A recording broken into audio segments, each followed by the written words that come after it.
감사합니다. 오늘 호세아 2장 공부하도록 하겠습니다. 제목을 사랑의 눈먼 하나님. 대중가요에 주로 이런 가사가 많이 있죠. 대중가요에. 근데 오늘 제가 그렇게 제목을 적은 것은 여러분 오늘 공부하다 보면 정말 하나님이 사랑의 눈이 머셨구나. 여러분을 사랑하는 그 마음이 정말 대단하시구나. 오늘 2장은 크게 두 부분으로 나누어지는데 전반부는 사랑의 안경을 끼고 보는 거예요. 전반부는 징벌이지만 징벌적 사랑이죠. 사랑하기 때문에 징계하는 거예요. 그리고 두 번째 후반부는 너무나 안타까우니까 싸매주는. 여러분 애들 키워보면 말 안 듣고 그래도 여러분이 낳은 아들이기에 딸이기에 끝까지 사랑하고 싸매주는 것처럼 오늘 하나님이 그렇게 하신다는 거예요. 그래서 앞길을 막아야 하는 것. 첫 번째 1절 보면 하나님 뭐라고 그러시는가 읽어볼게요. 너희 형제에게는 암미라 하고 너희 자매에게는 루하마라 하라. 원래 어제 1장에서는 뭐라고 그랬죠? 고멜에게서 나온 호세아와 고멜 사이에서 태어난 딸 이름은 루하마. 이 로는 부정을 하고 그랬습니다. 루하마가 아니야. 그러니까 불쌍하지 않아. 불쌍히 여기지 않아. 그리고 아들 이름은 로암미. 암미, 나의 백성이 로 아니야. 이랬었는데 오늘 2장 1절에서 하나님은 이스라엘 자손을 나의 백성, 암미, 그리고 불쌍히 여기시겠다고 루하마 이렇게 말씀하셨다는 거예요. 여기서 우리가 중요한 한 가지를 발견하는데 분명 이스라엘 백성들은 현재 우상 숭배하는 백성이에요. 바알 숭배에 빠져 있어요. 그러나 그럼에도 불구하고 하나님은 그들에게 회복의 약속을 주고 계시다는 거예요. 이 회복은 물론 미래에 있지만 그 회복에 대한 하나님의 약속은 현재에 주어진다. 꼭 기억하십시오. 현재에 하나님의 약속이 주어진 그 약속은 미래에 반드시 이루어진다. 라는 걸 꼭 기억하십시오. 여러분 삶도 마찬가지. 현재 일어나지 않은 그러나 하나님이 약속하신 것은 반드시 하나님이 신실하시기 때문에 이루어진다.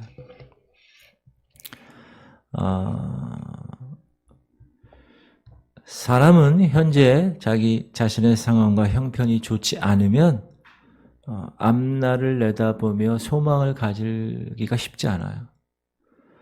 이것이 인간의 한계인데 하나님은 그렇지 않으시다.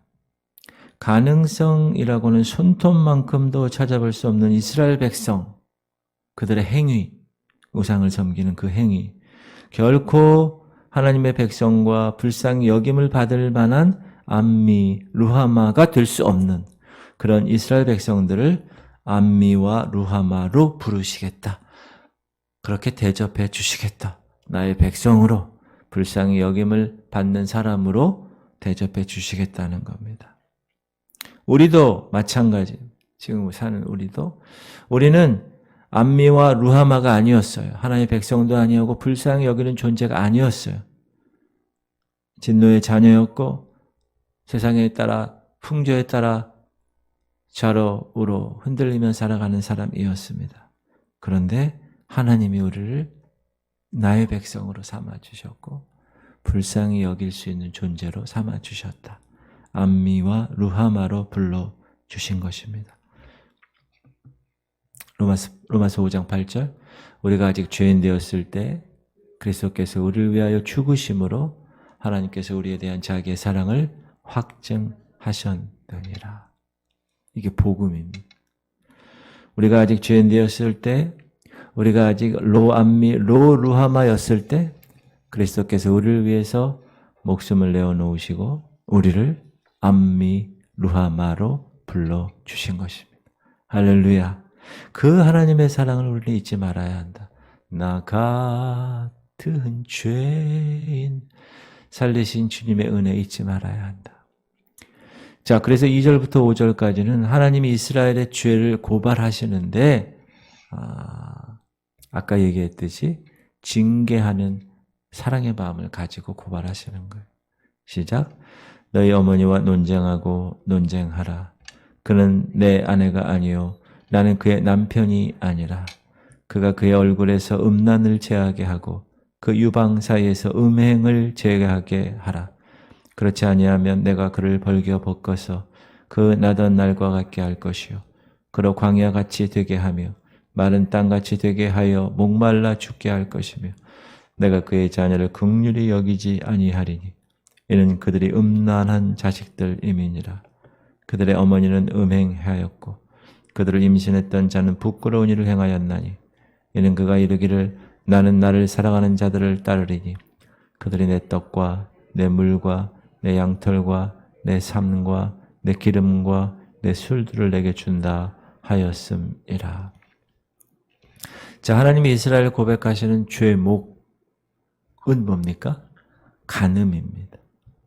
지금 호세아와 고멜과의 결혼 관계는 이스라엘과 하나님과의 관계를 비유적으로 나타내고 있는데 이 부정한 아내와 같은 이스라엘, 어리석고 생각 없고 기억도 못하고 하나님이 약속하는 거 맨날 생각 못하는, 그래서 하나님이 이스라엘 앞에 가시를 두시고 이스라엘 앞에 길을 막으시고 담을 싸셔서 그 길을 찾지 못하게 하신다.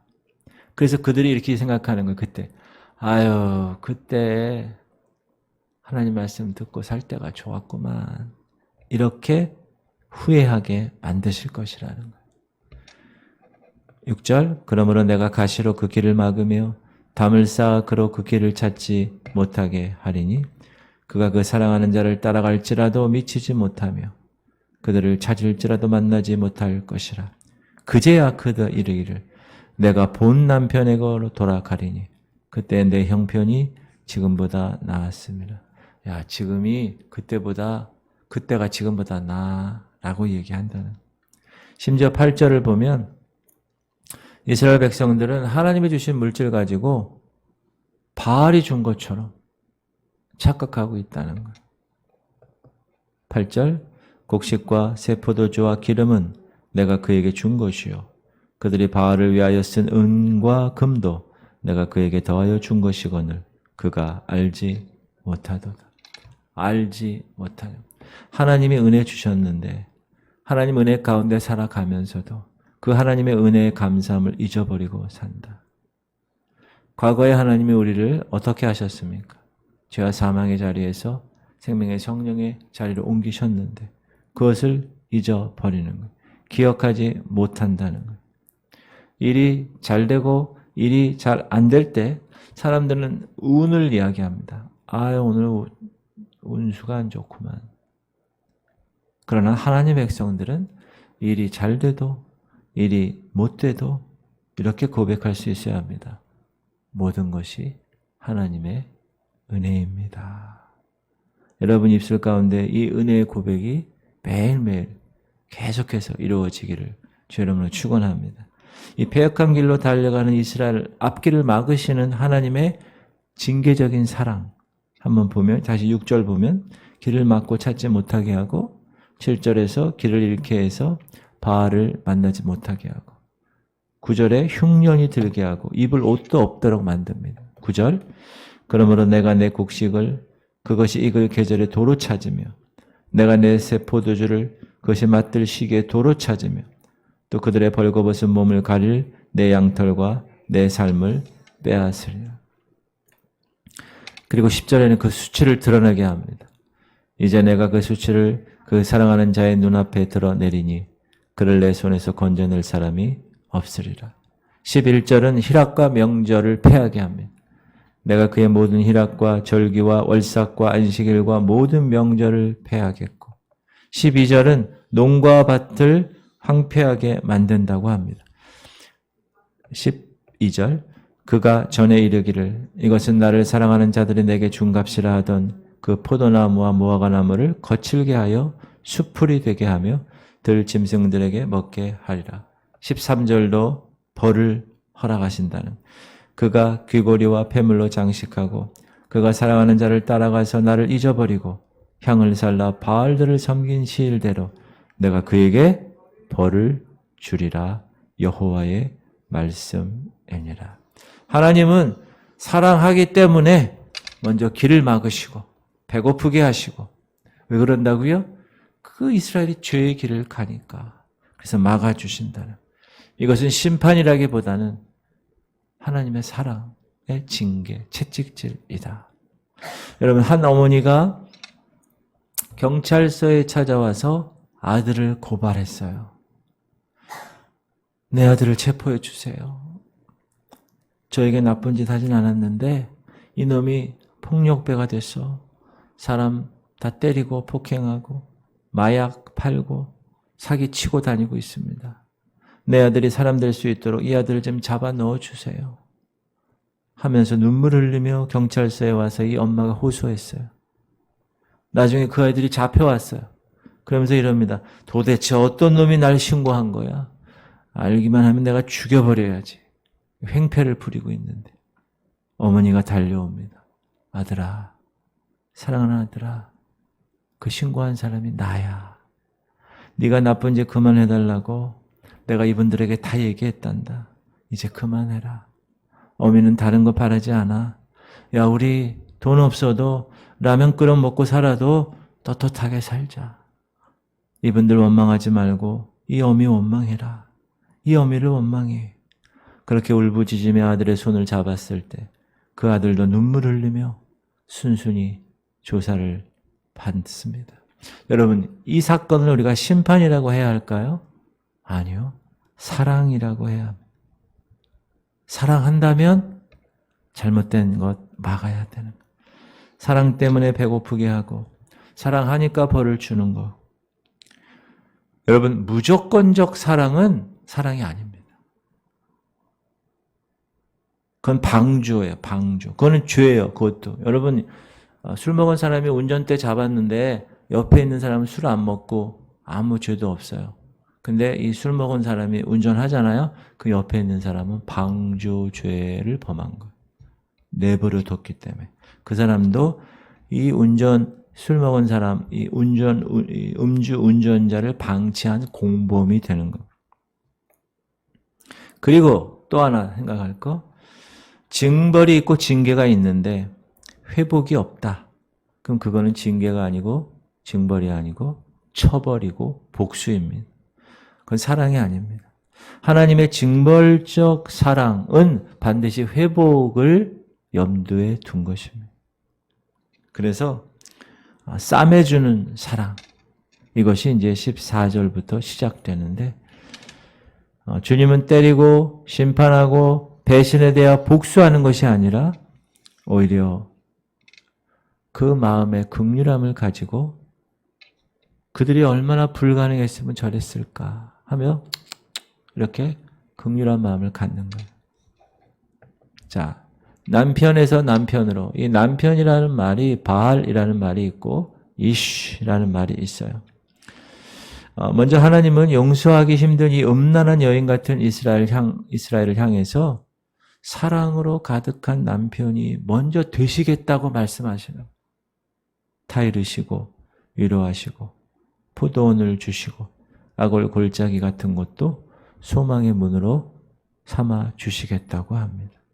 그리고 출애굽했을 때, 그 죄에서 해방되었을 때, 그 노예 생활에서 해방되었을 때 미리암과 여인들이 춤을 추며 노래했던 그날처럼 되게 하겠다. 14절. 그러므로 보라, 내가 그를 타일러 거친 들로 데리고 가서 말로 위로하고 거기서 비로소 그의 포도원을 그에게 주고 아골 골짜기로 소망의 문을 삼아 주리니 그가 거기서 응대하기를 어렸을 때와 애굽 땅에서 올라오던 날과 같이 하리라. 여호와께서 이르시되 그날에 네가 나를 내 남편 이쉬라 일컫고 다시는 내 남편 바알이라 일컫지 아니하니라.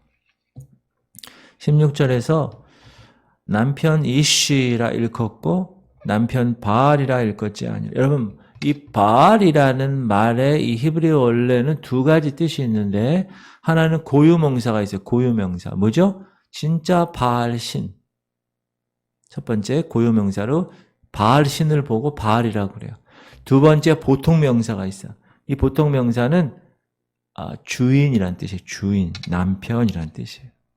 그래서 여러분 아브라함 아내 사라가 아브라함을 보고 내 주인이여 이렇게 얘기할 때가 많죠. 그때 원어는 바알이여, 바알. 그러니까 두 가지 뜻이 있는데 이 이쉬라는 남편과 이 바알이라는 남편의 말은 좀 어감의 차이가 있습니다. 자, 이쉬라는 남편의 뜻은 여자의 상대적 의미로서의 동등한 파트너로서의 남편을 이야기합니다. 그러나 이 남편 바알이라는 뜻은 여자를 소유함으로 법적 권리를 가진 남편을 얘기합니다. 군림하는 거예요. 소유자의 의미. 근데 아까 이씨라는 거는 뭐냐? 지금으로 우리가 쉽게 얘기하면 여보, 당신 이 뜻이에요. 그러니까 얼마나 더 정감 있고 얼마나 더 회복의 그런 마음이 뜻이 있는 말인가. 하나님은 우리 관계를 회복하시는데 남편 바알, 군림하는 주인의 모습으로서의 주정관계로 회복시키신다는 것이 아니라 이씨, 남편, 동등한 파트너로서 긴밀한 사랑을 나누는 연인 관계로 회복시켜 나가겠다 하고 말씀하시는 거예요. 너무 멋있지 않아요? 근데 여러분 이게 가능한 이야기인가? 지금 이 이스라엘은 당시에 하나님과의 관계가 어떤 관계예요? 간음한 관계예요. 그렇죠? 간음한 여인과 남편의 관계잖아요. 이 간음한 아내가 있는 상황, 어떤 상황일까요? 불가능한 상황이에요. 법적으로 받아들이기 힘든 상황이에요. 그러나 이씨, 여보, 당신 이런 관계로 간다는 것이 참 대단한 하나님의 사랑이라는. 여러분, 유대인 남성이 랍비 선생님을 찾아왔어요. 찾아와서 이렇게 얘기합니다. 선생님, 제 아내가 간음했습니다. 아무리 생각해도 안 되겠습니다. 이혼해야 되겠습니다. 그러니까 이 랍비가 뭐라 그러냐면 단호하게 대꾸합니다. 안 돼!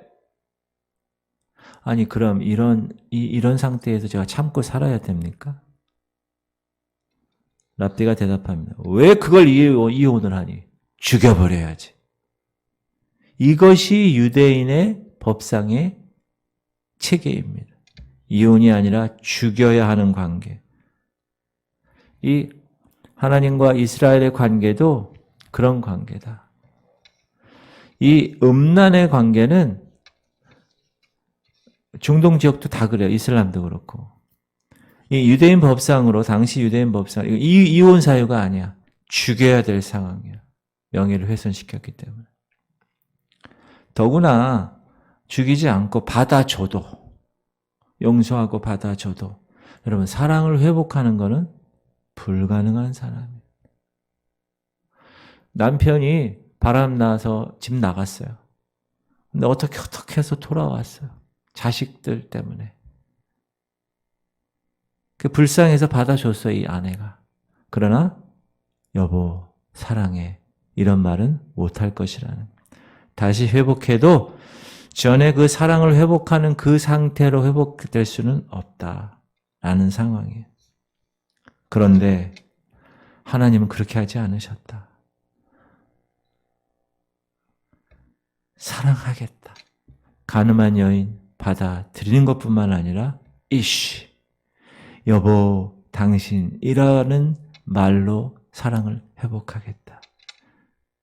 이것이 위대한 하나님의 용서입니다. 하나님은 우리가 가난하거나 우리가 병들거나 특별히 우리가 간음해서 영적 간음을 할 때도 끝까지 사랑하십니다. 그 사랑을 이렇게 표현한 사람도 있어요. 미친 사랑. Crazy love. 여러분 그 팝송 아세요? 제가 부르진 않겠는데. 세상 다른 영역에서 미친 사랑을 얘기하지만 하나님이 그 이스라엘 백성들의 사랑은 정말 미친 사랑이다. 그건 도저히 이해할 수 없는 사랑이다. 주님은 동시에 저와 여러분을 이렇게 끔찍히 사랑하시는 줄 믿으시기 바랍니다. 더 기가 차고 놀라운 거는 회개하고 돌아온 것도 아니야. 지금 상황이. 그런데도 사랑한다고 얘기하는 거예요. 2장 보면 끝까지 다 읽어보시면 회개하라. 회개하면 뭐 이런 말이 전혀 없어요.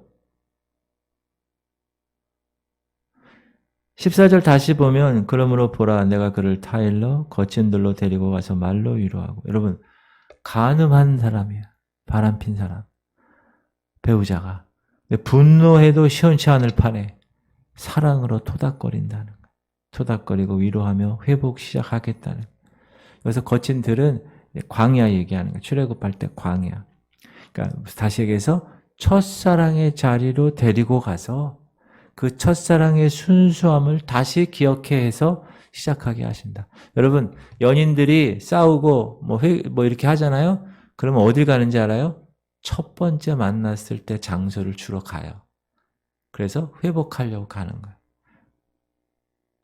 자기야 여기 우리 처음 만난 데야. 기억나? 그러면서 회복을 하는 거예요.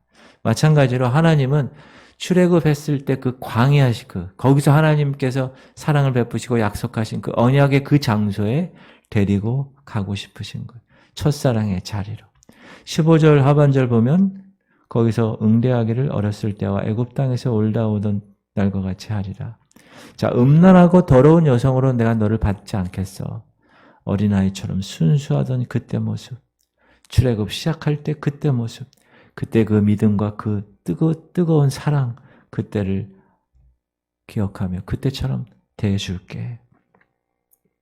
여러분 회개하고 돌아와도 받아줄까 말까 한 그 간음한 그 상대를 지금 아직도 돌아오지 않았는데 야 첫사랑으로 돌아가자. 그리고 그 사랑을 다시 한번 우리 시작해보자.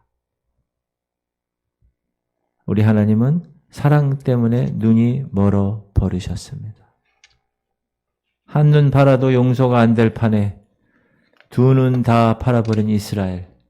그러나 주님은 그 두 눈 질끈 감고 눈물로 흐려진 그 두 눈으로 눈먼 사랑을 하시겠다고 고백하십니다. 우리는 한눈 팔고 하나님 사랑하는데 하나님은 우리를 향해 눈먼 사랑을 하신다는 거예요. 그리고 저와 여러분에게 동일하게 요구하세요. 너희도 그렇게 사랑해라. 여러분 그렇게 사랑하실 수 있으세요? 이런 첫사랑으로 우리를 품어주시는 주님이 우리에게 어떤 소망을 주십니까? 15절 보면 거기서 비로소 그의 포도원을 그에게 주고 악을 골짜기로 소망의 문을 삼아 주리니 그가 거기서 응대하기를 어렸을 때와 애굽 땅에서 올라오던 날과 같이 하리라. 이 악골 골짜기를 소망의 문으로 삼아 주시겠다는. 여러분 악골 골짜기가 원래 어떤 골짜기예요? 죽음의 골짜기예요. 악골 골짝 빈들에도 복음 들고 가오리다. 여러분 이 말은 대단한 말입니다. 죽으러 간다는 거예요. 악골 골짜기는 여러분 잘 아시다시피 아간이 범죄해서 아이성 전투에서 패해서 제비 뽑아서 그가 당첨되고 그를 죽이고 그의 가족 다 죽인 고통의 골짜기입니다. 그런데 남편 되신 하나님은 사망의 문, 그 악을 골짜기를 소망의 문으로 바꿔주신다. 지금 이명박 대통령하고 이재용 삼성 회장 8.15 광복 특사로 사면한다고 그러죠. 전적인 사면이요, 전적인 용서. 악을 골짜기를 소망의 문으로 만드시겠다는 그 말씀. 이 골짜기는 나의 죄로 인해서 내 가족과 공동체가 겪어야 할 고통의 골짜기인데 정말 수치스럽고 부끄럽고 남들에게 위로받기 힘든 고통인데 그런데 주님은 그런 고통을 그 악골 골짜기의 고통을 소망의 문이 되게 하실 거라. 우리에게 눈먼 하나님의 사랑의 고백입니다. 그것뿐만 아니라 오늘 새롭게 하나님이 장가를 드시겠다는 거예요. 여기서 결혼이라는 말이 이제 장가 든다는 얘기가 19절에 계속 나오는데 여러분 유대인들이 13살 정도 되면 정혼합니다. 우리나라로 얘기하면 약혼 같은 건데요. 자, 음란한 아내로 인해서 결혼 생활이 파탄이 나 버렸는데도 불구하고 받아주는 것을 넘어서서 이제 어린 시절 그 순수한 모습으로 우리를 여기시겠다고. 그 13살 때 처음에 약혼했을 때 그 모습으로 사랑을 시작하겠다고 하시는 거예요. 지금 신부는 어떤 여자예요? 이미 음란한 창기가 되어버린 여자예요. 아름다운 신부의 모습이라고는 전혀 찾아볼 수 없는 상태예요. 그런데 그런 상태에 저와 여러분을 신랑 되신 우리 주님이 13살짜리 소녀처럼 순수하게 여기시겠다는 것입니다. 17절 내가 바알들의 이름을 그의 입에서 제거하여 다시는 그의 이름을 기억하여 부르는 일이 없게 하리라. 그날에는 내가 그들을 위하여 들짐승과 공중의 새와 땅의 곤충과 더불어 언약을 맺으며 또 이 땅에서 활과 칼을 꺾어 전쟁을 없이 하고 그들을 평안히 눕게 하리라. 내가 네게 장가들어 영원히 살되 공의와 정의와 은총과 긍휼이 여김으로 네게 장가들며 진실함으로 네게 장가들리니 네가 여호와를 알리라. 하나님께서는 죄인들을 향하여 죄인된 이 이스라엘, 음란한 이스라엘을 향하여 19절 20절에서 무려 3번에 걸쳐 장가든다고 말씀하십니다. 무슨 말일까요? 난 너를 절대 버리지 않아. 영원히 살자. 남편 바알이 아니라 남편 이쉬로 여보 당신 하면서 살자. 할 수 없어서 결혼하는 거 아니야. 진실하게 너와 사랑의 결혼을 다시 한번 회복해서 하고 싶어. 이게 하나님의 눈먼 하나님의 사랑의 고백입니다. 여러분에게 대한 사랑의 고백. 지난날 저와 여러분도 음란한 신부였습니다. 죄의 종이었고 진노의 자녀였어요. 하지만 그 은혜와 십자가 사랑으로 우리가 그 죄를 속량받고 구원받았다면 신랑 되신 주님 다시 오실 때는 어떻게 준비돼야 되겠어요? 순결한 신부로 준비돼야 될 것입니다. 우리 주님 하늘 영광 이 땅에 다시 오실 때 우리는 다시 그와 함께 마지막 혼인 잔치를 시작하게 될 것입니다. 그때는 신랑 되신 주님께서 하신 그 아픈 사랑이 되풀이되지 않도록 우리도 참된 사랑을 통해서 진실로 신랑을 맞이할 준비가 된 깨끗하고 정결한 그런 신부들이 되어야 될 것입니다. 할렐루야. 이 잔잔한 하나님의 사랑의 음성을 들으실 수 있기를 주의 이름으로 축원합니다.